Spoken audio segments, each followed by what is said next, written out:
সবাইকে স্বাগতম। শীতের সকালের মধ্যে সত্যি কিছু একটা জাদু আছে, তাই না? পৃথিবীটা নীরব, নরম, নিস্তব্ধ, রঙে রাঙানো, আর বাতাসে সেই জলমলে প্রাণবন্ত অনুভূতি আছে যা আপনাকে জাগিয়ে তুলে। আজ আমরা একসাথে সেই অনুভূতি থেকে আলিঙ্গন করতে যাচ্ছি। সো বন্ধুরা, চলেন ব্লগটি শুরু করা যাক।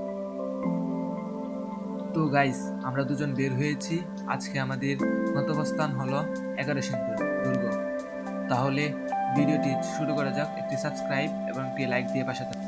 তো বলতে বলতে চলে এলাম RS আইডিয়াল কলেজের সামনে, তার সামনে আবার কালটিয়া বাজার। তো বন্ধুরা, আমরা কালটিয়া বাজার পেরিয়ে উদালিয়া বাজারে চলে এসেছি। তো বন্ধুরা, আমরা উদালিয়া চৌরাস্তার সামনেই তেলের পাম্প, সেখানে তেল ভরতে যাচ্ছি। আমরা রিস্ক নিচ্ছি না, যেহেতু গন্তব্যস্থলটা একটু দূরেই। তো আমরা পাম্পে চলে আসলাম। তো তেল ভরতেছে।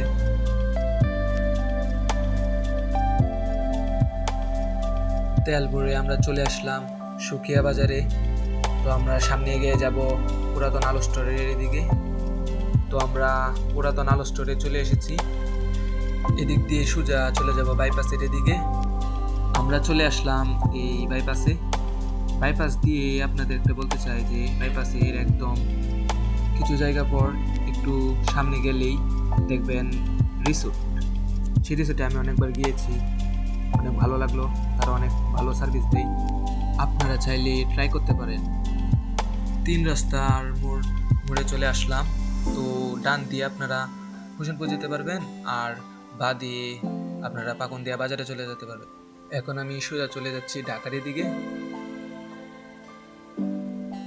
আমরা বাইপাস শেষ করে চলে আসছি। একটু সামনেই গেলে দেখতে পারবেন যে ব্রহ্মপুত্র নদী, তার সাইডে অনেক রিসোর্ট আছে, আপনারা সেখানে ঘুরতে পারেন।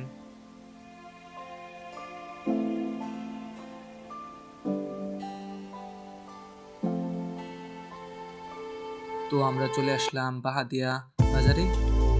তার একটু সামনে গেলে দেখতে পারবেন 2টা রাস্তা। আমরা বাদিকের রাস্তা ধরে চলে আসলাম আমরা গন্তব্যস্থল, আমাদের সেই কাঙ্ক্ষিত স্থান 11 সিন্ধুর দুর্গ।